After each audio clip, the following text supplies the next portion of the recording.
And there was an area that is normally very thick and forested, kind of little, maybe a couple few acres.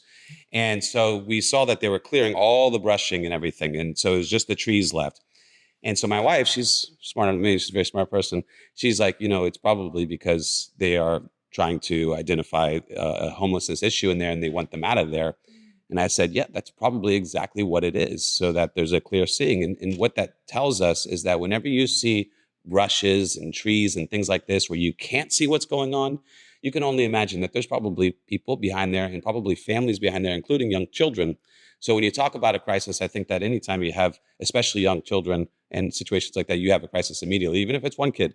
So it's not what we are always talking about, told. And, it's people on drugs, it's people with mental health issues. Yeah. Obviously, that's part of it. Of course it is. Sure. And then they say, well, a lot of those people want to be homeless. That's my favorite.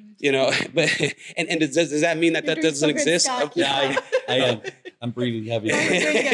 And you are too. This is good. But so those are a lot of the common things said that need to be talked about, because it doesn't mean that, is there no cases of that? Of course there's cases of that. Yeah. But that's not the only cases. And maybe it's not even the majority cases.